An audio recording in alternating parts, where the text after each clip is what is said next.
ඉන්දියාවේ ඊළඟට ලොකුම ප්‍රශ්නේ ඉන්දියාවේ තලපති විජේ. හරිද? ওই මිනිස්සු ආපු ගමන් ලංකාවේ ප්‍රශ්න. ඊට පස්සේ ඔය ආපු ගමන් මම බැනුම් අහනවා. හරිද? ඕක තමයි ඇත්ත කතාව. හරිද? ඔය මිනිස්සයා පටන් ගත්තකොට මම කියන්නේ ඔය මිනිස්සයා කියලා කොහොමද අගෞරව කරන්නේ මේ මොකද මම හරි ආසන්න අල්ලුවෙක් නෑ රංගනයේ තුලදී. මොකද මම අර හාසම ෆිල්ම් එකක් තිබ්බා ගිල්ලි එහෙම මම බලලා තියෙන හොඳ ලස්සන මූවි එකක්. දැන් මම එකත් කේද්දනේ මට මූවි බලන්න තහනම් කියලා ජෝතිෂ කෙනෙක් නිසා. නෑ මේ රටේ කාලා බිල ඇඳලා ඉන්න ඕනේ. මම එපා කියන්නේ නෑ. විඳින්න තියෙන්න ඕනේ. ජීවිතේ දකින්න විඳින්න. අපි මේ කවුරුත් රහත් වෙලා නෑ. මමත් කෘතඥ මිනිස්සෙක්. ඒ නිසා මේ අර බාගට කාපු මිනිස්සු තමයි අනිත් අයට කනකොට ඉරිසියා කරන්නේ, අඳිනකොට ඉරිසියා කරන්නේ, මේ මිනිස්සයා විඳිනකොට ඉරිසියා කරන ඔන්න ඔය concept එක මිදෙන්න. ඔක කොහොක්ක මොක ඉරිසියාව. ඔකෙන් මිදුණා මිනිස්සුන්ට ජීවත් වෙන්න ලේසි. මම මේ කතා කරන ප්‍රායෝගික ඇත්ත.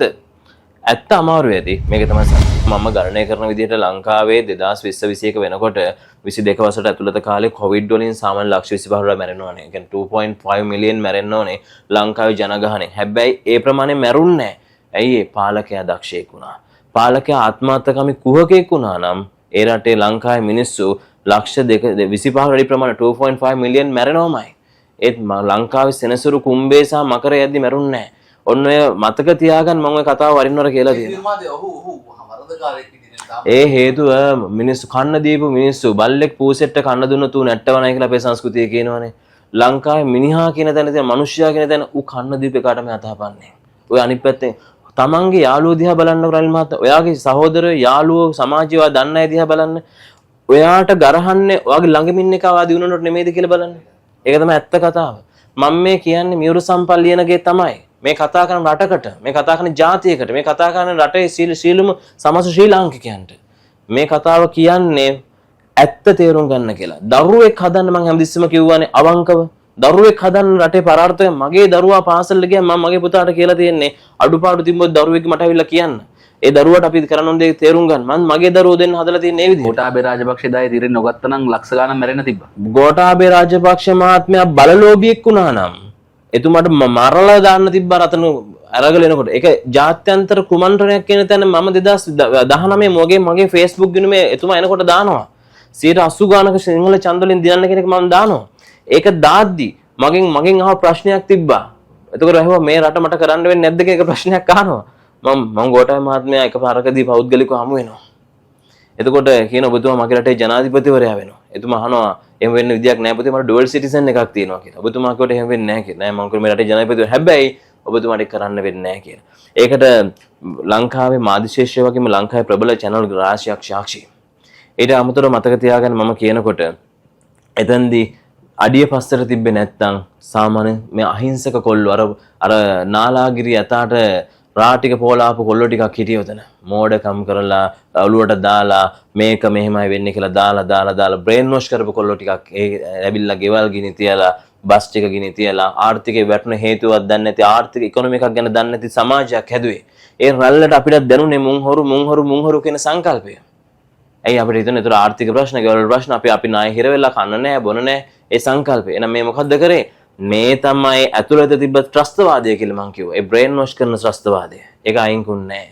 එහෙනම් මතක තියාගන්න මේ රට හදන්න නම් එකම දේ තමයි ඔබේ ඔය තියෙන ආත්මාර්ථකාමී කියන කුහක කියන යටිහිත අයින් කරන්න. ඔබේ යාළුවා දිනුනකට සතුටු වෙන්න පුළුවන් හිතක් හදන්න.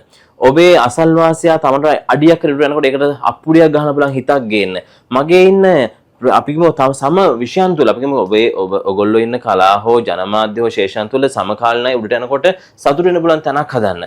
ඒක කවතනකවත් හදන්න නැතුව රටක් හදන්න බෑ. මතක තියාගන්න. දේශපාලඥයෝ නෙමෙයි හොරු.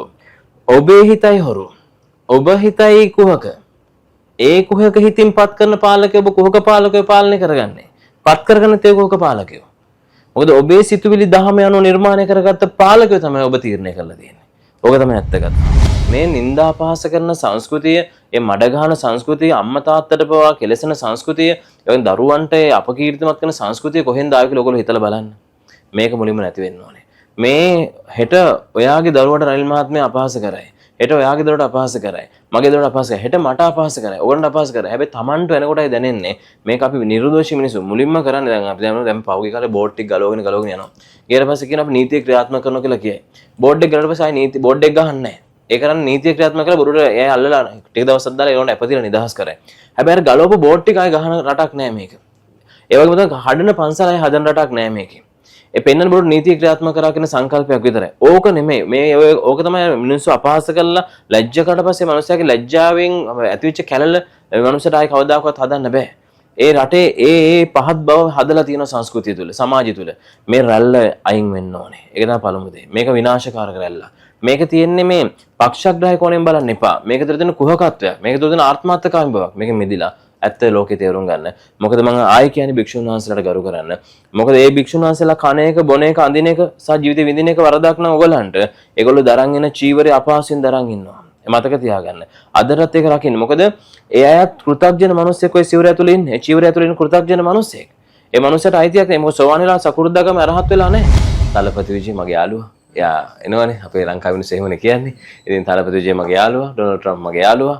ඉතින් ඒගොල්ලෝ ලෝකේ කලබන වසර 2026 27 කියන්නේ මොකද ඩොනල්ඩ් ට්‍රම්ප්ගේ තවත් වසරක කාලයක් අඩු වෙන තැන. ඒ නිසා මම අනිවාර්යයෙන්ම කියනවා මේ ඩොනල්ඩ් ට්‍රම්ප් ලොකු අභියෝගයක් එල්ල කරනවා අනිවාර්යයෙන්ම චීනයටයි ඉන්දියාවටයි. මම මේ අනාවැකී කලින් ඉඳන්ම කියාව අවස්ථා ගන්නකදී චීනය තමයි ඩොනල්ඩ් ට්‍රම්ප් දෙන ලොකුම අභියෝගය.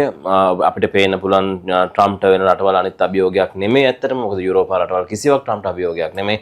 නමුත් ආසියානු කලාපයේ තියෙන චීනය තමයි ප්‍රධානම අභියෝගය ඩොනල්ඩ් ට්‍රම්ප්ට තියෙන. ඔහු ඒ වෙනුවෙන් උපක්‍රමශීලී යෙදුම් භාවිතා කරනවාමයි. අයිබෝන් වාසනාවන්ත සුබ දවසක් ප්‍රාර්ථනා කරනවා ඔබ සියලු දෙනාටම. රනිල් මේ 2025 අවුරුද්ද පටන්ගෙන මේ අද ඊ වගේ කියලා හැඟීමක් දැනෙනව නේද? ඔව්. ඒ තරම් ඉක්මනට 2025 ගෙවිලා ගිහිල්ලා තියෙන්නේ. දැන් මේ වෙලාවේ අපි අද මේ ඇවිල්ලා ඉන්නේ මේ නිකන් ඉඳගෙන කෙනෙක්ව අතිශෝක්තියෙන් වර්ණනා කරන්නවත් එහෙමත් නැත්නම් මේ ඔහුට කියලා ගුරුහරුකම් ගන්නවත් ඔළුව පහත් කරගෙන අහන් ඉන්නවත් නෙවෙයි. ඔහු ප්‍රශ්න කරන්න. එහෙමත් නැත්නම් රටේ අනාගතය ගැන ප්‍රශ්න කරන්න. මොකද ඔබ 2025 ඉක්මනට මෙහෙම වෙලා මෙහෙම ගියා කිව්වට ගොඩක් මිනිස්සු දවස කොහොමද ගෙවා ගන්න කියලා බොහොම අමාරුවෙන් යුගාන්තේ ඉන්නේ. රෑට මොනවද කන්නේ උදේට දරුවන්ට මොනවද දෙන්නේ කියන පවුල් ලක්ෂ ගාණක් මේ ලංකාව ඇතුළේ ඉන්නවා. මේකට වග කියන්න ඕනේ කවුද? දේශපාලනයේද? ඒවා අපිට අදාළ නැහැ. හැබැයි මේ මිනිසුන්ගේ කලදසාව සමහර තැන්වල නරක වෙලා තියෙනවා.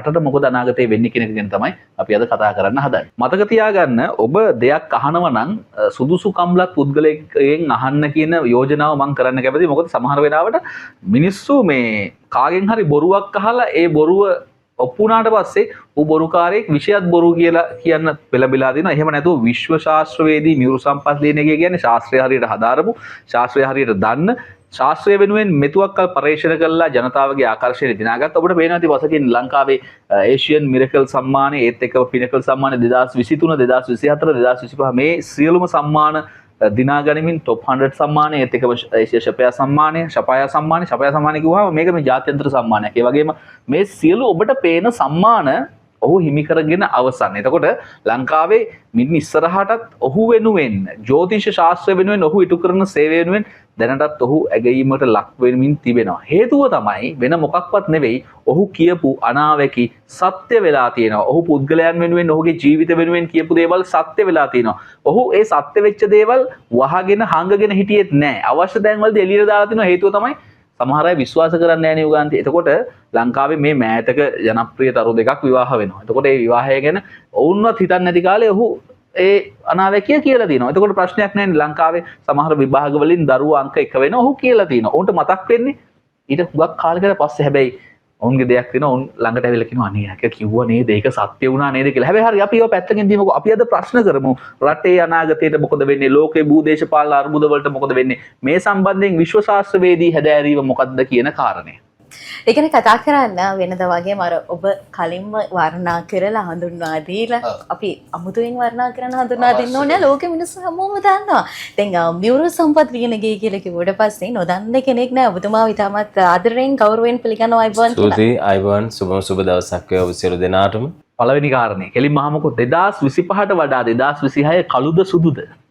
මිශ්‍රිතයි. මොකද කළු සහ සුදු දෙකම මිශ්‍රිතයි. මොකද දේශපාලක පක්ෂයට නම් පොඩ්ඩක් කළු සුදු වෙයි. හොඳටම තදින් දැනේ කළු වෙයි. මොකද හේතුව ඊළඟට IMF වාරයක ටිකක් දෙන්න තියෙනවා. මොකද පළමු වාරයක ඊට පස්සේ ඉන්දියන් ඉලෙක්ෂන් එක 2026 හරියටම අප්‍රේල් අගත් මැයි මුලත් පටන් ගන්නවා. තලපති විජේ මගේ යාළුවා. එයා එනවනේ අපේ ලංකාවේ මිනිස්සු එහෙමනේ කියන්නේ. ඉතින් තලපති විජේ මගේ යාළුවා, ඩොනල්ඩ් ට්‍රම්ප් මගේ යාළුවා. ඉතින් ඒගොල්ලෝ ලෝකේ කලබන වසර 2026 27 කියන්නේ මොකද ඩොනල්ඩ් ට්‍රම්ප්ගේ තවත් වසරක කාලයක් අඩු වෙන තැන. ඒ නිසා මම අනිවාර්යයෙන්ම කියනවා මේ ඩොනල්ඩ් ට්‍රම්ප් ලොකු අභියෝගයක් එල්ල කරනවා අනිවාර්යයෙන්ම චීනයටයි ඉන්දියාවටයි. මම මේ අනාවැකී කලින් ඉඳන්ම කියාව අවස්ථා ගන්නකදී චීනයේ තමයි ඩොනල්ඩ් ට්‍රම්ප් දෙන ලොකුම අභියෝගය. අපිට පේන්න පුළුවන් ට්‍රම්ප්ට වෙන රටවල් අනිත් අභියෝගයක් නෙමෙයි ඇත්තටම. මොකද යුරෝපා රටවල් කිසිවක් ට්‍රම්ප්ට අභියෝගයක් නෙමෙයි. නමුත් ආසියානු කලාපයේ තියෙන චීනය තමයි ප්‍රධානම අභියෝගය ඩොනල්ඩ් ට්‍රම්ප්ට තියෙන. ඔහු ඒ වෙනුවෙන් උපක්‍රමශීලී යෙදුම් භාවිතා කරනවාමයි. මොකද බාබා වැංගා නෙස්ට්‍රෝදාමෝස් වගේ අය බොහෝ සෙයින් අනාගතයේදී දකින්න තැන පෙන්වුවේ අතීතයේ මිට වසර 80කට කලින් විතර කියපු කතාවල තිබුණේ පැහැදිලිවම ඩොනල්ඩ් ට්‍රම්ප් වගේ පුද්ගලෙක් ලෝකේ පහළ වෙන බවත් ඊට අමතරව අනිවාර්යයෙන්ම ඔවුන් ලෝකේ කලබන බවත් ඉතින් මේ ට්‍රම්පට් කියන නමින් තමයි ඔහු භාවිතා කරලා තිබෙන්නේ. මොකද බම් බාබා වන්නකට විශේෂම ගරු කරන චරිතයක්. ඒ වගේම තමයි ඔහු අනාවැකීකරණ දක්ෂයෙක්. ඉතින් S2 නොපෙනෙන පුද්ගල චරිතයක්. ඉතින් හැබැයි ඒක හරියටම හරි. ඒ වගේම තමයි ඩොනල්ඩ් ට්‍රම්ප් ගැන මම අනාවැකී කිව්වේ 2000 කලින් 19 දී කොටයි මහත්මයා කාලේ ඉඳන්ම. ඊට පස්සේ 2020 වසරේ ඔහු නැවත බලයට පත් වෙන බවත් ආසියාවට ට්‍රම්ප් කියලා මියුරු සම්පල්ලිනගේ කිව්වේ අප්‍රේල් 1 වෙනිදාන් පස්සේ ලංකාවට සම්බාධක වෙන්නේ අප්‍රේල් 2 වෙනිදා. මගේ වැඩසටහන් එකිනෙක වෙලගස්සලම සියලු දේ ඔප්පු කරලා අවසන් කරලා තියෙනවා. ඉතින් මම හරි සතුටෙන් කියන්න කැමතියි මගේ අනාවැකීකරණයේ සාර්ථකත්වය. හැබැයි මම දුකින් කියන්න කැමතියි ආසියාව තුළ ඉන්දියාව සහ චීනයට ඉන්දියාවේ නරේන්ද්‍ර සිං මෝදි මහත්මයාට ලොකු බලපෑමක් එල්ල කරන ට්‍රම්ප් අනාගතයේ දේශපාලන ඉන්දියාව උඩට මාරු කරනවාමයි මම මියුරු සම්පල්ලියනකි. ඒ වගේම තමයි චීනයේ ආර්ථික නිෂ්පාදනය සහ වෙනත් වක්‍ර සැලසුම් වල චීනය බිඳහෙලන්න සැලසුම් හදන. නමුත් චීනය කියන්නේ සුළුපටු රාජ්‍යයක් නෙමෙයි. ලෝකයේ ආර්ථිකයේ අතින් ඉහළම බලයක් තියෙන රට ලෝකයේ චීනය. මොකද ප්‍රොඩක්ෂන් අපේ නිෂ්පාදන ධාරිතාව අතින් ගත්තත් ලෝකයේ බලවතාව විදිහට චීනය ඉන්නේ නිෂ්පාදන ආර්ථිකය තුළ. ඒ නිසා මම හිතන්නේ චීනය හොල්ලන කමාරු ට්‍රම්ප්ට. ඉතින් ට්‍රම්ප් අභියෝගය බාර ගන්නේද නැද්ද කියලා මම පසුව කියන්නම්. දැනට චීනයට කරන බලපෑම් කීපයක් මම සඳහන් කරන්නම් මේ වැඩසටහනේදීම. ඉතින් රනිල් මහත්මයා අහපු විදිහටම ඒ අතර ජූලි අගෝස්තු වෙනකොට ජූලි 6 වෙනි ජූලි අගෝස්තු 7 සහ 8 මාස වෙනකොට පරිසරය තුර අනිවාර්යයෙන්ම ඩොනල්ඩ් ට්‍රම්ප් චීනයත් එක්ක සමහර කලබලකාරී කිවිසුම් වලටපත් වෙනවා. ඒ නිසා ඒක ලෝකයේ ඇහෙන්න දකින්න වෙයි. ඒ වගේම තමයි මාර්තු අප්‍රේල් වෙනකොට ඉන්දියාවේ කලබලකාරී දේශපාලනය තුල ඉන්දියානු පක්ෂග්‍රාහී දේශපාලනය තුල තියෙන මෝදි මහත්මයාගේ තියෙන බලය රුෂ්‍යකලාට ඉපදිච්ච මෝදි මහත්මයාගේ බලයට බලපෑම් කළ හැකි චරිත නිර්මාණය කරනවා. අර ජාත්‍යන්තර බලපෑම් මැද විශේෂයෙන්ම ඇමරිකන් වාදී බලපෑම් මැද ඉන්දියාවේ රෝ එකට පාලනය වෙන සිද්ධ වෙන තැනකටපත් වෙන නිසා අන්න ඒ වගේ ලොකු දරුණු තත්ත්වයක් වෙන ඉන්දියානු ආර්ථිකය වැටෙන්න පටන් ගන්නවා. ඒ වගේම තමයි පාකිස්තාන ඉන්දියා අතර යුද්ධය උග්‍ර අතර හැරෙනවා. මේ සියල්ල 2026 වසරේදී අප්‍රේල් මැයි වාගේ පරිසරයන් තුලදී ඒ පරිසරය එන්න ගන්නවා. ඒ අතර ලෝක ත්‍රස්තවාදී තුල විශේෂයෙන්ම ඉස්ලාමීය ත්‍රස්තවාදයන් තුල ඉහළ යාමක් ගෙන දෙනවා. ඒ 2026 වසරේදී මාර්තු අප්‍රේල් මැයි ජූනි ජූලි කියන මාස පහ තුලදී. ඒ නිසා මේ සියල්ල ඔයගලන්ට දකින්න වෙයි. නිසා මම මේ කියන අනාවැකී කාටවත් පක්ෂග්‍රාහී වෙලා ඩොනල්ඩ් ට්‍රම්ප්ට පක්ෂග්‍රාහී වෙලා කියනවා නෙමෙයි. මුලින්ම එකත් මම කියන්නට ඕනේ. නැතුව මම ඉන්දියාවේ නරේන්ද්‍ර සිං මෝදි මහත්මයාට පක්ෂග්‍රාහී වෙලා කියනවා නෙමෙයි. තලපති විජේ මහත්මයාට පක්ෂග්‍රාහී වෙලා කියනවා නෙමෙයි. චීනයට පක්ෂග්‍රාහී වෙලා කියනවා නෙමෙයි. ඒ වගේම තමයි ඇමරිකාවට පක්ෂග්‍රාහී වෙලා කියනවා නෙමෙයි. මම එහෙම උපහාසාත්මකව කියන්නේ ගොඩක් දෙනෙක් මට අනාවැකීකරණයට කියන උත්තරයට පිළිතුරකුත් ඔබතුමා කියපු ප්‍රබලතම අනාවැකියක් තියෙනවානේ. ඔබතුමාට නිරන්තරයෙන් ප්‍රහාර එල්ල වෙන. ඒ කියන්නේ ඒක තමයි ඔබතුමාගේ මං හිතන්නේ ඊළඟ අනාගතය වෙනස් කරන අනාවැකිය. මේක කවුරුත් කියන්න බයයි. හැබැයි කුමාරයා කලෙලි බැස්සා කියලා මම දැක්ක සමාජ මාධ්‍ය ඇතුලේ කතා වෙනවා. දැන් ඔය කුමාරයා ගෙනාවේ මියුරු සම්පල්ලිනගේ නෙමෙයි. මම ඔහොම කියන්න. දැන් ඔක ගොඩක් 29න් පස්සේ නාමල් රාජපක්ෂ එනවා කියන කන්සෙප්ට් එකක් කිව්වා කියන තැන මගේ අදහසක් නෙමෙයි. විශ්වයේ තීරණය මම කිව්වේ. දැන් ඔක මම මුලින් කිව්ව එකයි වෙනස තියෙන්නේ. විශ්වයේ විසින් තීරණය කරන සාධක රීඩ් කිරීමේ ශක්තිය සහ එනර්ජි එක මට දීලා තියෙනවා නම් ස්ටෙප් එකකදී මේ වර්තමාන ආණ්ඩුවේ තියෙන බලය බිඳ වැටෙනවා නම් ඒක රීඩ් කිරීමේ හැකියාව සහ මීනට ආපු සෙනසුන සහ මේ වර්තමාන පාලකයෝ කට නිසා නැහිනවා කියන කාරණේ කිව්වා නම් ඒ මියුරු සම්පල්ලිනගේ හැකියාව මිස මියුරු සම්පල්ලිනගේ ඕන විදිහට පාලකයා බිහි කරා නෙමෙයි. ඔන්න ඔය කියන දේ තේරුම් ගත්තා නම් හරි. රනිල් වික්‍රමසිංහ, සජිත් ප්‍රේමදාස, නාමල් රාජපක්ෂ තවත් බිහි වේයයි කියන ආධ්‍යාත්මික නායකයෙක් හෝ කවරෙකු හෝ මේ අතරින් නාමල් රාජපක්ෂට හෝ ඒ කියන නායකයෙක්ට පෞරුෂයක් තියෙනවා 2029 මේ බලය ඒකරාශී කරගන්න. හේතු තමයි විපක්ෂය එකතු කරගන්න. අපි දැන් හැබැයි මම මුලින්ම අනාවැකිය දුන්නේ 2024 අවුරුද්දේම වර්තමානයේ මේ ඉන්න අනුර කුමාර දිසානායක මහත්මයා ජනාධිපති වුණා කියන තැනින්ම 2029 නාමල් රාජපක්ෂ මහත්මයා ඇතුළු රාජපක්ෂරුන්ගේ බලය වැඩි වෙනවා කියන සංකල්පෙත් එක්ක මගේ වැඩසටහන ආපස්සට ගිහලා වසර දෙක තුන ආපස්සට ගිහලා බලන්න ඕගොල්ලෝ කොහොමද දකින්න පුළුවන්. කාටවත් මොනවත් තර්ක කරන්න කතාවක් නැහැ. මම කෙලින් කියන කෙනෙක්, අදත් කෙලින් කියන්නේ, හෙටත් කෙලින් කියන්නේ, නැත්තම් නෑ, මැරෙනවා හිටියොත් හිටියා ඔය කතාව මම කියන්නේ. මම එහෙම කෙලින්ම කියන්නේ ඒ විදිහට මම කිව්වා නාම රාජපක්ෂරුන්ගේ බලය වැඩි වෙලා 2029 පස්සේ ඔවුන්ගේ බලය එනවා. ඒක එන්නේ සන්දාන පක්ෂත් එක්ක කියලා. ඒ සන්දාන පක්ෂ අතර ප්‍රමුඛ ස්ථාන පක්ෂයක් බවට පත් වෙන බව මම කිව්වා. එක්සත් ජාතික පක්ෂය. අද ඒක ඔප් වෙලා නැද්ද? රැළියේදී මුල් තැන ගත්ත එක්සත් ජාතික පක්ෂය. ඊට පස්සේ ගත්ත පොදු ජන පෙරමුණ. ඊට පස්සේ ගත්ත අපි මෛත්‍රී මහත්මයාගේ පක්ෂය. ඊට පස්සේ ගත්ත අනිත් පක්ෂ කීපයක් මෙතන පක්ෂ 20ක් එකතු වුණා.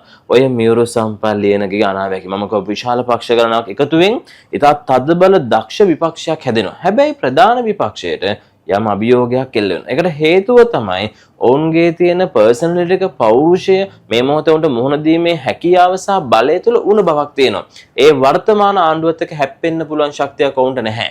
ඒක මම කෙලින්ම කිව්වා. මොකද ඒකට හේතුව මම කිව්වා වර්තමානයේ අගමැති වර්තමානයේ විපක්ෂ නායක ධූරය දරන.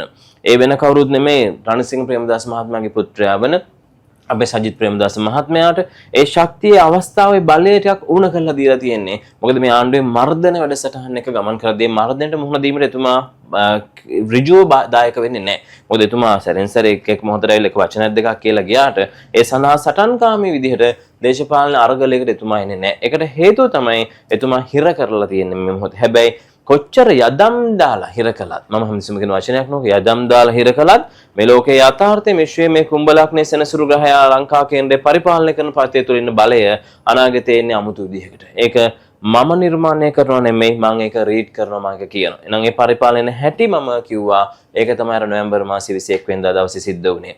එහෙනම් ඒක එනකොට කිව්ව සමහර අය නම් මට කතා කරලා කිව්වා ඔබතුමා කිව්වර ඔය රැල්ලට ඔය ජන රැලියට සාමාන්‍යයෙන් මිනිස්සු 1000ක්වත් එයිද දන්නේ නැහැ කිව්වා. මම නම් දන්නේ ප්‍රබල ප්‍රමාණයක්. ඊට පස්සේ ආවට පස්සේ ඔබතුමා මාර කෙනෙක් ඔබතුමා ආණ්ඩු පෙරලන්න පළමු ගේම ඔබතුමා නේද ගෙහුවේ කියලා අහනවා. මං කතා කරන දේ තමයි නෑ කොහොමත් පෙරලෙනවා. ඒක තමයි තියෙන්නේ. ඒක මොන දේ කරත් ඒක වරදක්. ඇයි මම කිව්වා මේක මේ රට සෙනසුරු මීනේට ආවහම බුද්ධ ශාසනයට අත තියන්න එපා එක. මේ බෞද්ධ ශාසනය මේ බෞද්ධ කියන ජනවර්ගයා නැත්නම් මේ බුදුදහම ප්‍රමුඛ ස්ථානය කරගත් ශ්‍රී ලාංකික ජනවර්ගයක් ඉන්නේ. ඒක තමයි මේ රටේ තියෙන ස්වභාවීත්වය. ඒක තමයි ධර්ම රාජ්‍ය ස්වභාවය. මගේ අම්මා කිතුණු. මං කිතුණු භක්තික කෙනෙක්. මගේ පරිසරවල මගේ තාත්තා බෞද්ධ. අපි ආගම් සම්මිශ්‍රණය. මගේ හොඳම යාළුවා ඉස්ලාම්. මං හැබැයි අපි දරන හැමෝම මතය තමයි මේ සංස්කෘතික රාජ්‍ය තුල බෞද්ධයා ප්‍රමුඛ ස්ථාන රාජ්‍යයක් මේ තියෙන්නේ. ඒකට ආයි තර්කයක් නැහැ. කවුරු මොන කොනෙන් මට බැන්නත් අපහාස කළත් ඇත්තෝක. ඕකට ජාත්‍යන්තර බලපෑම් මැද ජාත්‍යන්තර ඇජෙන්ඩාස් වලට ගිහිල්ලා ඒ තියෙන ආධාර ප්‍රධාන මුදල් ටික අරගන්න මුවාවෙන් මේ රටේ යම් විදිහේ ස්වාරිත්වයට බලපෑම් ඇතිකොලොත් සිදුවන්නේ හානියක්. ඒ හානිය තමයි මිනිස්සු ඉක්මනින් වෙනස් වෙනවා. ඒ වෙනස් වීම පළමු පියවර තමයි පෙන්වුවේ 2025 වසරේදී ඔය කියන නොවැම්බර් 21 වෙනිදා දවසේදී ඒ ජන රැල්ල. ඒක ජන රැල්ලක් නෙමෙයි ඒක කුණාටුවක් ඒකත්. ඒ පළමු කුණාටුව එච්චරක් ආව නම් හිතලා බලන්න ඊළඟ කුණාටු දෙක එනකොට කොහොමද කියලා. ඒ කුණාටු දෙකේදී මේක ගලවලා විසි වෙනවා. ඒ නිසා මතක තියාගන්න පාලනය කරන්න යන්න එපා කිසි දෙයක්. හරි දේ කරන්න. බොරුව කියන තැන එනවා කියලා කිව්වා මීනියට සෙන්සුර ආපු ගමන්. මොකද මම වර්තමාන ආණ්ඩුවේ අනාගත මං අනාවැකියක් කියලා තියෙනවා එල් මහත්මයා. ඔයිට කලින් මම කිව්ව ලොකුම අනාවැකිය තමයි 2024න් පස්සේ ලංකාව පාර්ලිමේන්තු එකේ 117 දෙනෙක් අනිවාර්යෙන් නැහැ පරණ අය. අවුරුදු 30 25 30 හිටපු අය කවුරුත් නැතිලා ඔක්කොම සුළඟට ගහන ගියා වගේ යනවා. හැබැයි මගෙන් ගොඩක් දෙනෙක් ඩයිනෝසරයෝ ගේද කියලා මම මේක ඩයිනෝසරයෝ ගේ නෙමෙයි. මේක ඔක්කොම වඳ වෙන්නේ නැහැ. ඉතුරු වෙන කොටසක් ඉතුරු කොටස ඔකේ ඉන්නවා. ඊට පස්සේ ගත්තා මේ ආපු රැල්ලෙන් 159 දෙනාගෙන් 10 දෙනයි උපරිම ඉතුරු වෙන්නේ කියලා මං කියනවා. 10 දෙනාට අඩු වුණාට පස්සේ කෑ ගන්න එපා. මේකට වඩා අඩු වුණා ඔබතුමා 10 කිව්ව දැන් ඉතින් 7 8යි කියන්න එපා. හරි දැන් ඊට පස්සේ කියන්නේ කිව්වේ ගාන මෙච්චරයි අංක ගණිතේ මෙච්චරයි අංක ගණිතේ ඔබතුමා මෙදා මේකක්ව මෙච්චර ප්‍රමාණයක්ව මෙච්චර අඩු වෙලා එහෙම කියන්න බෑ. ඒ රැල්ල අනිවාර්යෙන් යනවා. මොකද මම කිව්වා ඊට පස්සේ කියන්න එපා 10 දෙනෙක් මම දරණ මතය තුළ මම දකින විෂයපතය තුළ මම දන්නවා අනිවාර්යෙන් 10 දෙනෙක් තමයි උපරිම රැඳෙන්න පුළුවන් සීමාව. ඉතුරු 141 දෙනාටම එළියට විසි වෙන්න වෙනවා. ඔය අතරින් ලංකාවේ පාර්ලිමේන්තුවක් තුලට පත් වුණාද කියලා නමක්වත් දන්නේ නැති හින්දි. ඒකට හේතුව මේ අවුරුදු දෙකමාරි පුද්ගල චාට් එක අඳුර ගන්න වෙන්නේ නැහැ. තාම 10 දෙනයි කතා කරපු 10 දෙනා මාළුවාගේ රාශියේ මීන රාශියේදී කට නිසා නහගත්තා. ඒ වගේම තමයි මම කිව්වා සතුරාගේ කෝඩුවෙත් මිතුරාගේ කෝඩුවෙත් සතුරන්. ඒ වගේම තමන්ගේ පාක්ෂිකයා රහත් කියලා හිතන්න එපා. මොකද තමන්ගේ අපි අර දැක්කන අර පහුගිය කාලේ ගොඩක් අපේ ලංකාවේ මද්ද්‍රව්‍ය ප්‍රශ්නවලදී දැන් කන්ටේනර්ස් වල ප්‍රශ්න ආවා. මද්ද්‍රව්‍ය ප්‍රශ්න මංගාවට සමහර කස්ටමර්ස්ලා ගොඩක් ආවා මේ ළඟදී මේ එක රාජ්‍යාංශ නිලධාරීන් පවා ඇවිල්ලා කිව්ව එක්තරා කාරණයක මම දැන් මීඩියා වලත් ගියා. මේ ඔය වරායෙන් පන්නන කන්ටේනර්ස් ගැන සිද්ධිය. මම කෙලින්ම මෙතන මොහොනේ කතා කරන්නේ මම මේකට විරුද්ධව කතා කරන්නේ. එහෙනම් මම කිව්වා නේද අර මේ පෙන්වන්නේ අපිට බොරු ඉමේජ් එකක් මේක රටේ නීතියක් ක්‍රියාත්මක කරනවා පරිසරයේ පෙන්නලා බොරුවක් කරනවා කියලා. අන්න ඒ සිස්ටම් එක මේකෙත් තියෙනවා. ඒ නිසා මම දැන් පක්ෂග්‍රාහී වුණොත් මේ රට හදන්න බෑ. අපිට පෙන්වන්නේ දුප්පත් කියන කන්සෙප්ට් එකක් ජන වර්ගයක් නිර්ධන පාන්ති ජනරැල්ලක්. හැබැයි ඉතින් කෝටි 30 40 කවුන්සල තිබ්බා. ඒ ඉතින් ඒවා ඔක්කොම ජාත්‍යන්තර ප්‍රධාන සාධාරණ. ඒ නිසා මේ රට ගෙන්නේ වෙන මාවතකට අපි බොහොම පරිස්සමෙන් යන්නට ඕනේ. මතක තියාගන්න මේ 2026 වසර කියන්නේ 2026 වසර කියන්නේ බොහොම දැලිපිහෙන් කිරි කන අවුරුද්දක්. ඒ නිසා මිනිස්සු බුද්ධිමත්ව තමන්ගේ මේ රටේ ඉන්න මිනිස්සුන්ගේ පක්ෂය වෙන්න ඕන එකම දේ තමන්ගේ රට, තමන්ගේ අසල්වාසියා, තමන්ගේ රට, මව්බිම ආදරය, තමන්ගේ ජන වර්ගයාගේ ආරක්ෂාව, උපන් නූපන් පරපුරේ ආරක්ෂාව. ඒ හැර වෙන කිසි දෙයක් තමන්ගේ පක්ෂය වෙන්න බෑ. ඒක තමයි මගේ දර්ශනය. වෙරු මහත්මයා මේ ඔබ දේශපාලනය සම්බන්ධයෙන් ලොකු ලොකු කතා කිව්වනේ. දැන් මට ඔබතුමාගෙන් දැනගන්න ඕන. දැන් ඔය කොච්චර කතා කිව්වත් අපේ රටට මේ වෙනකොට ලක්ෂ 19ක් පමණ සංචාරකයන් පැමිණෙනවා. අපි දකින්න තියෙන දේ තමයි අපේ රටේ ආර්ථිකය දැන් ශක්තිමත් වෙලා තියෙන කියන කාරණාව. දැන් 2026 අවුරුද්දට යනකොට රටේ ආර්ථිකය කොතනකට මොන දිශානතියකට යමු වේවිද? 2026 වසර කියලා කියන්නේ හරියටම අප්‍රේල් මැයි වෙනකොට ලංකා ආර්ථිකය තුල ආදායම් මාර්ග ටික එනවා යම් ප්‍රමාණයකින් අපි කියමුකෝ ඔගේ නිෂ්පාදන ආදායම් මාර්ගයක් නෙමෙයි. සේවා සහ ওই විදේශයේ වශයෙන් යන සංචාරක ව්‍යාපෘති වල ආදායම් ටික. හැබැයි ලංකාවේ නිෂ්පාදන ව්‍යාපෘතින් වලින් නම් ආදායමක් ලංකාවට ලැබෙන්නේ නැහැ. මොකද මම මුල ඉඳන්ම කියපු කාරණා තමයි ලංකාවේ මම ඉකෝන් කරපු කෙනෙක්, මම HR කෙනෙක්, මට මාකටිං තියෙන කෙනෙක්, මම ඇමරිකන් කම්පැනි එකේ නොසෙල්ස් කියන ආයතන HR කෙනෙක්. ඉතින් ඔය හැම තැනකම මම වැඩ කරපු සේවා කෙනෙක්, ලංකාවේ බෝටර් බෝඩ් කියන ආයතන හිටපු කෙනෙක්. ඒ නිසා මම කැමතියි මෙහෙම දෙයක් කියන්නේ මම ඉකෝන් දන්නවනේ. මම ඒ නිසා පැහැදිලිවම කිව්ව දෙයක් තමයි මේ ලංකාවට නිෂ්පාදන ආර්ථිකයක් හදන්න නැතුව කවදාකවත් මේ මිනිස්සුන්ව මේ රට දියුණු කරන්න බෑ. ඒක අනිවාර්යයි. මොකද ලංකාවේ තියෙන සේවා අපි ආවහම ටුවරිසම් වලින් යම් ප්‍රමාණයක ආදායමක් වෙනවා. ඔක උච්චාවචන. ඒත් ලංකාවේ උඩට අපිට ණයවාරි ගොඩක් ගෙවන තියෙනවා. මේ රට දියුණු කරන අපි ඇත්ත කතාව අපි ප්‍රායෝගිකව කිව්වොත් උපේන ප්‍රමාණය වැඩි කරලා අපේ ණය ටික ගෙවන්න පුළුවන් විදිහට පරිසරය හදුවොත් නේ අපි ඉතිරියක් වෙන්නේ, ලාභයක් ඉතිරි වෙන්නේ, අපේ ජීවිතේ වර්ධනයක් තියෙන්නේ. අපි කරන්නේ රෝල් එකක් නම් මේ රටත් කරන්නේ රෝල් එකක් නම් කවදාකවත් ඒක දියුණුවක් වෙන්නේ නැහැ. ඉතින් ඇත්තට අපිට පේන්න පුළුවන් අපිට ආදායම පේනකොට හරි පැත්තෙන් ඇවිල්ලා තියෙනවා. හැබැයි අනිත් පැත්තෙන් ඩොලර් එකගේ එන්න වැඩි වෙනවා. ඩොලර් එකගේ වැඩි වෙන උපරිම සීමාව තමයි අප්‍රේල් මැයි ජූනි කියන්නේ. ඉතින් ලබන අවුරුද්ද කියන්නේ එතන. එතකොට මිනිස්සුන්ට අර IMF එකට අදාළ එක වාරිකයක අර්ධ කොටසක් එනවා. ඒක එන්නේ ගොඩක් මැයි මාසෙ වෙනකොට. ඊළඟ 2027 දී IMF වාරිකයේ සම්පූර්ණ වාරිකයක් ගෙවන්න තියෙනවා. අන්න ඒ ටික එනකොට ලංකාව වැටෙන බව මම මුලින්ම කිව්වා ඔක. එතකොට කොහොමද ඒකට උත්තරේ හදන්න තාමත් අපොසත්. මම කියන්නේ රටට හිතයිශීව. නැතුව මේ මගේ රට මං ආදරේ. මම මේ කියන කතාව හරි ආර්ථික විද්‍යා අනුකූලයෙන් බලන්න. මං හරිද වැරදිද කියලා. මම මේ කියන කතාව ජ්‍යොතිෂ විග්‍රහය තුළ ඕගොල්ලෝ දන්නවනම් පුරාතන ජ්‍යොතිෂ විග්‍රහය මේ ගත කරන රාමුව තුළ සෙනසුරු මීනෙන් අනාගතයේදී මේෂයට ආවහම මොකද වෙන්නේ කියලා අනාගතයේ මේෂන 2027 දී. 27න් පස්සේ 2029 දී එන්නේ වෘෂභයට. ඕක තමයි සිස්ටම් එක යනකොට වෙන සිස්ටම් එක. මේකට අදාළ ප්ලෑන් එකක් නැහැ ලංකාවේ. දැන් ජ්‍යොතිෂය තුළ මම කතා කරන දේ වැරදින්න පුළුවන් පක්ෂග්‍රාහකවරුන් බලන. දැන් මට බයින මිනිස්සු ගැන මම කවදාකවත් තරහ වෙන්නේ නැහැ. ඒකට හේතුවක් තමයි හැබැයි මම සමහරවිට කතා නොකර මගේ හැරලා යනවා. මොකද ඒ මිනිස්සයාට මේ මොහොතේ තේරෙන්නේ එච්චරයි කියලා මම දන්නවා. හැබැයි මිනිස්සයා පසු කාලේ මාත් එක්ක හොඳට කතා කරනවා. ඒ මිනිස්සට වැටහිලා. හැබැයි ඉතින් ඒ මිනිස්සයා මට කරන්න තියෙන වචන ටිකක් කියලා නින්දා අපහාස කරලා තනින් තන බැනලා අර අපි කතාවලත් කියනවා බයින් එපා ගොඩාක් මට ආරංචි වෙනවා. ඒ නිසා ගොඩක් බයින් එපා ටිකක් බයින්. නැත්නම් ආයේ මට මුහුණ දෙන්න බැරි වෙනවනේ. ඒ නිසා ඒවත් තේරුම් අරන් යන්න. අර රටේ ආර්ථිකය ගැන කතා කරද්දී මම හැම මිනිස්සෙකුටම කියන කාරණය තමන්ගේ මුලින්ම තමන්ගේ දක්ෂතාවයට අනුගතව තමන්ගේ ටැලන්ට් එකට අනුව තමන් කරන ව්‍යාපාරයට අමතරව තමන්ගේ ඒ වෘත්තියට අමතරව අතුරු ව්‍යාපාර ආර්ථික මාර්ගයක් හදන්න. ඒක හරිය නීති අනුකූල භාවයෙන් කරන ව්‍යාපාර මාර්ගයක් හදන්න. මොකද ලංකාව කියන්නේ අමතක කරන්න එපා ජපානයේ හදන රුපියල් ලක්ෂ 10කට වාහනයකට ලංකාවේ මිනිස්සෙක් ඒ වගේ 4-5 ගුණයක් දීලා ඉතා ධනවත්ව පාවිච්චි කරන මිනිස්සු ඉන්නේ ලංකාවේ. හරි ධනවත් රටක් අපේ මිනිස්සු. ඇයි හිතනවල අර රුපියල් ලක්ෂ 10කට ඒ හදන වාහනය අපේ රටේ රජයටත් ලක්ෂ 20ක් විතර ලාභ තියලා අපේ මිනිස්සෙක් ලක්ෂ 40කට 50කට පදිනවා.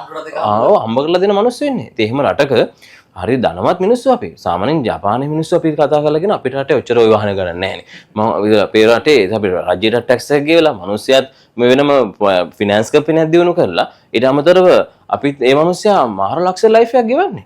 ඒ නිසා අමතක කරන අපි තරම් මේ ධනවත් රට අපි තරම් ෂෝක් රටක් වෙන කොහෙවත් නැහැ. ඒ නිසා මතක තියාගන්න මේ කතා කරන සහතික ඇත්ත මිසක් බොරු නෙමෙයි. පක්ෂග්‍රාහී කෝණයෙන් බලලා මට බයින්න එපා අයි මං කියන්නේ. දැන් මේ රනිල් අපි දන්නවා COVID-19 වසංගතයේ කාලයක් අපේ රටට පීඩාවට ලක් කළා. ඉතින් එහාට ගියාට පස්සේ ගංවතුර තත්ත්වයන්, සුනාමි තත්ත්වයන් වලට අපි මුහුණ දීලා තිනවා. දැන් මේ එන අවුරුද්දේ කාලගුණ ඉන්දියාවේ ඊළඟට ලොකුම ප්‍රශ්නේ ඉන්දියාවේ තලපති විජේ. හරිද? ඔය මිනිස්සු ආපු ගමන් ලංකාවේ ප්‍රශ්න. ඊට පස්සේ ඔය ආපු ගමන් මම බැනුම් අහනවා. හරිද? ඕක තමයි ඇත්ත කතාව. හරිද? ඔය මිනිස්සයා පටන් ගත්තකොට මම කියන්නේ ඔය මිනිස්සයා කියලා කොහොමද අගෞරව කරන්නේ මේ මොකද මම හරි ආසන්න අල්ලුවෙක් නෑ රංගනයේ තුලදී මොකද මම අර හාසම ෆිල්ම් එකක් තිබ්බා ගිල්ලි එහෙම මම බලලා තියෙන හොඳ ලස්සන මූවි එකක් දැන් මම එකත් කේත් දන්නේ මට මූවි බලන්න තහනම් කියලා ජෝතිෂ කෙනෙක් නිසා නෑ මේ රටේ කාලා බිලා ඇඳලා ඉන්න ඕනේ මම එපා කියන්නේ නෑ විඳින්න තියෙන්න ඕනේ ජීවිතේ දකින්න විඳින්න අපි මේ කවුරුත් රහත් වෙලා නෑ මමත් කෘතඥ මිනිස්සෙක් ඒ නිසා මේ අර බාගෙට කාපු මිනිස්සු තමයි අනිත් අයට කනකොට ඉරිසියා කරන්නේ අඳිනකොට ඉරිසියා කරන්නේ මේ මිනිස්සයා විඳිනකොට ඉරිසියා කරන ඔන්න ඔය concept එකෙන් මිදෙන්න. ඔක කොහොක්ක මොක ඉරිසියාව. ඔකෙන් මිදුණා මිනිස්සුන්ට ජීවත් වෙන්න ලේසි. මම මේ කතා කරන ප්‍රායෝගික ඇත්ත. ඇත්ත අමාරු වෙති. මේක තමයි සත්‍ය. ඒ නිසා මේ ඔය ඉන්දියාවේ ඉලෙක්ෂන් එක තමයි ලංකාවට ලොකුවට බලපාන්නේ. ඒ නිසා මතක තියාගන්න ඉන්දියන් ඉලෙක්ෂන් 2026 දී බලපානකොට තලපතිජිගේ පැමිණෙනකොට ලංකාවේ ඇතුළතදී අර මං කිව්වා ඉන්දියාවේ ඉලෙක්ෂන් එක කියන්නේ හැබැයි ලංකාවේ කොළඹ අපි කියමු ඔය හෙට්ටි විදියේ පැත්තේ දිගටම පෝස්ටර් ටික වදී තලපති විජේගේ. ඊට පස්සේ වැල්ලවත්තේ තලපති විජේගේ පෝස්ටර් ටික වදී. ලංකාවෙම 69ත් වදී ලංකාවෙම ඊට අමතරව යාපනයේ තලපති විජේගේ පෝස්ටර් ටිකයි කැම්පේන් ටිකයි. ලංකාවේ මොකටද කැම්පේන් ටික? ඇත්තටම බැලුවොත් ඔකට හිතෙන්න පුළුවන්ද? නෑ ඔය තියෙන ඉන්දියන් තමිල් සහ ශ්‍රී ලාංකික තමිල් අතර ප්‍රශ්නයක්. ඔන්න ඕක තමයි. ඒ උතුරදී ජාතිවාදයක් ඇති වෙනත්. ජාතිවාද නෙමෙයි. ජාතින් අභ්‍යන්තර ප්‍රශ්නයක්. ජාතිවාදී නම් තවත් ජාතික ප්‍රශ්නයක් ඇති වෙනවනේ. නෑ එකම ජාතින ඒ ඔක්කොම තමිල්ස් නේ. ඒ වෙන්නේ ඇයි? ශ්‍රී ලාංකික තමිල් සහ ඉන්දියන් තමිල් අතර ප්‍රශ්නයක් වෙනවා. ඔන්න ඒ ප්‍රශ්නේ උග්‍ර අතර හැරෙන්නේ ලංකාවේ පරිපාලකයෝ කෙලින් හිටගත්තේ නැත්තම්. නිසා මතක තියාගෙන අර තාමත් ලංකාවේ තියෙන මේ ඉඩම් පනතේ පොඩි දුර්වලතා කීපයක් මම ගැනත් කතා කරන්න ඕනේ. දැන් රටේ මේ 3/2ක බලයක් තියෙන මොහොතකදී හොඳම දේ තමයි සාමාන්‍යයෙන් ඔය තියෙන මේ අපේ ඉඩම් පනතක තියෙන මේ ඔය සෑම තියෙන මේ යාපනයේ ඉඩම් සිංහලයට මිලදී ගන්න බෑ. ඒ ප්‍රශ්නේ තියෙනවා. එතකොට යාපනයේ ඉඩම් මිලදී ගන්න බෑ සිංහලයට. ඒ ප්‍රශ්නයක් තියෙනවා. ඒතර සිංහලයට තමිල් සායට පුළුවන් ලංකාව ඇතුළත හැමතැනම ඉඩම් මිලදී ගන්න. ඔකට කියනවා මොකද්ද පනතේ නම මේ ඒක මට මතක් වෙන්නේ නැහැ. ඔය දන්නේ කමෙන්ට් කරන්න. ඒ පන්ත තාම ලංකාවේ ක්‍රියාත්මකයි. හරිනම් ඇත්තටම ජනාධිපතිවරයෙක් හරි අගමැතිවරයෙක් හරි රටේ 3/2 බලයක් ගත්තා මුලින්ම කරන සමනීතියක් ක්‍රියාත්මක කිරීමනේ. ඒක අදටත් ලංකාවේ නැහැ. ඊට අමතරව ගත්තාම තාම තියෙන අර කුඩා දරුවන් විවාහ කරගැනීමේ තමන්ගේ ආගමික සංස්කෘතික පනත ඒ ටික අයින් කරන්න ඕනේ.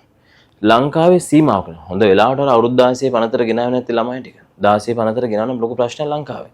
මතක තියාගන්න මේ ඔක්කොම ජාත්‍යන්තර අජෙන්ඩාස්. මේව ක්‍රියාත්මක කරන්න දෙන්න එපා. මොකද හේතුව මේ රට සංස්කෘතික රාජ්‍යයක්. මේක මම නැවතත් කියන්නේ බෞද්ධ ප්‍රමුඛ ස්ථානය කරගත් සිංහල ජාතියක් ප්‍රමුඛ ස්ථානය කරගත් ඊතුරු සිරු ජනවර්ගයා ප්‍රමුඛ ස්ථානය මේ රට සුරක්ෂා කරපු සංස්කෘතියක් තියෙන. ඒක හරි ලස්සනයි. ඒක සුන්දරයි. ඒක හරි අභිමානවත් ජාතියක්. ඒ නිසා මේ අපි හැමෝම ශ්‍රී ලාංකික විදිහට දකින්න එතකොටයි. නැත්නම් මේක විනාශ නම් කරන්න එපා. පාලනය නිසා ආත්මහත්‍යා නිසා තමන්ට බලය ඕන නිසා බලලෝභීකමින් මේ රටවල විනාශ කරන්න එපා. මම නැවතත් ඉල්ලන්නේ ඒක. මේ රට හදන්න පුළුවන්. මේක සුන්දර රටක්. අපිට 2026 වසරේ අභියෝග වලට හොඳම උත්තරේ මම දෙන්නම්. හැම පුද්ගලයෙක්ම තම තමන්ගේ වගකීම් කරන්න.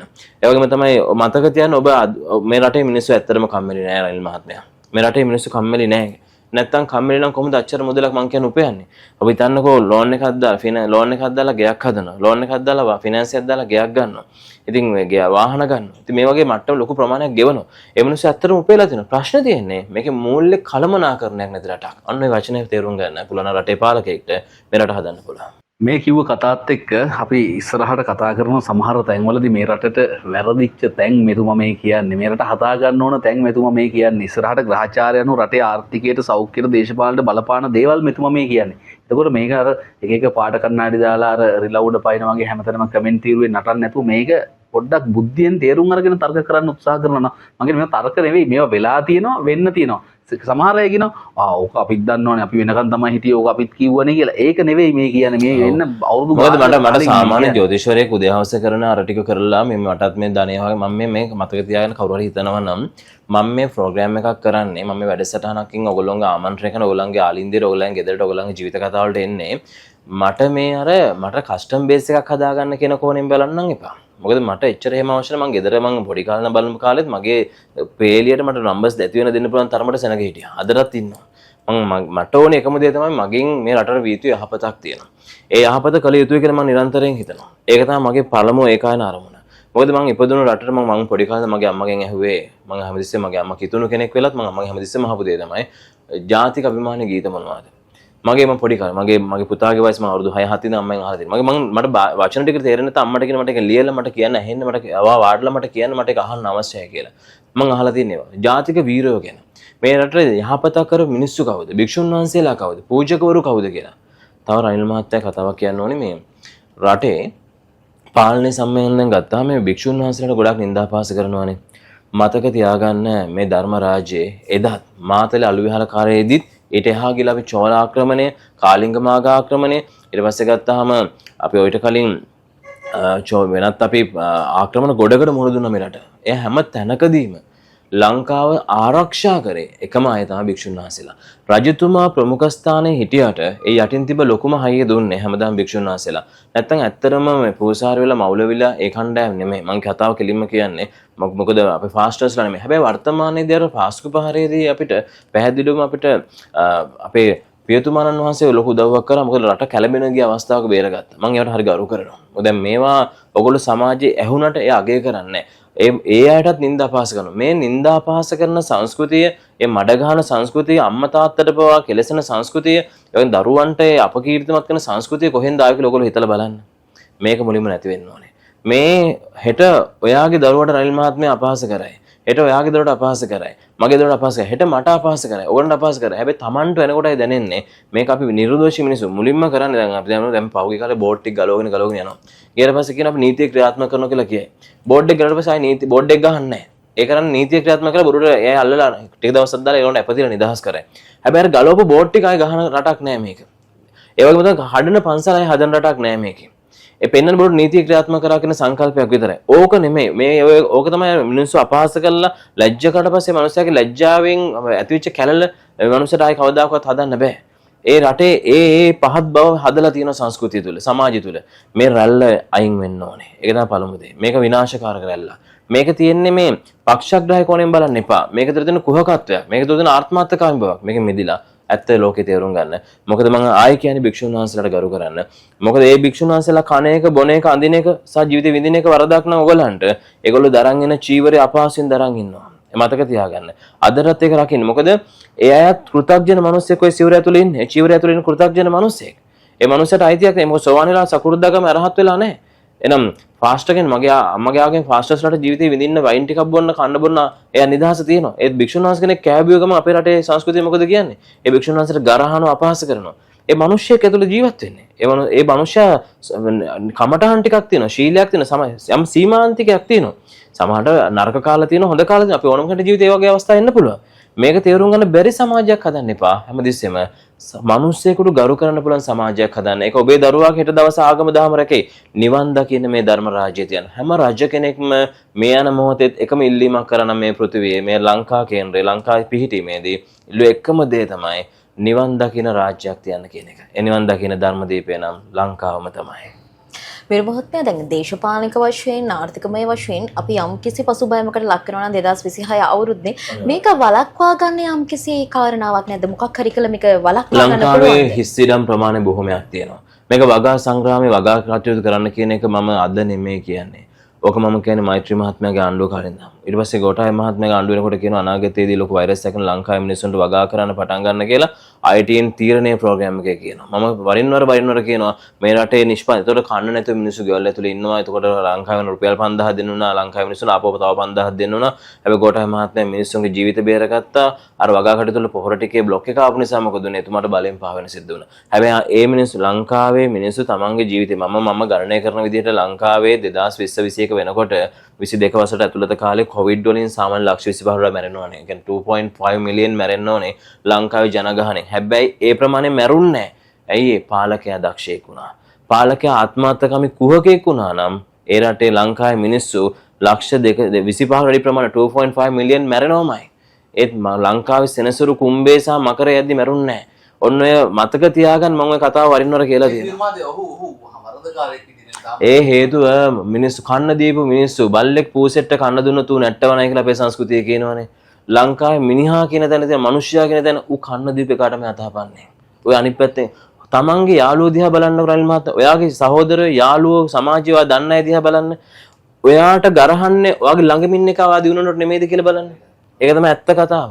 මම මේ කියන්නේ මියුරු සම්පල් ලියනගේ තමයි. මේ කතා කරන රටකට, මේ කතා කරන ජාතියකට, මේ කතා කරන රටේ සීලම සමස්ත ශ්‍රී ලාංකිකයන්ට මේ කතාව කියන්නේ ඇත්ත තේරුම් ගන්න කියලා. දරුවෙක් හදන්න මම හැමතිස්සෙම කියවනේ අවංකව. දරුවෙක් හදන්න රටේ පරාර්ථය මගේ දරුවා පාසල් ගියා මම මගේ පුතාට කියලා තියෙන්නේ අඩුපාඩු තිබ්බොත් දරුවෙක් මට ඇවිල්ලා කියන්න.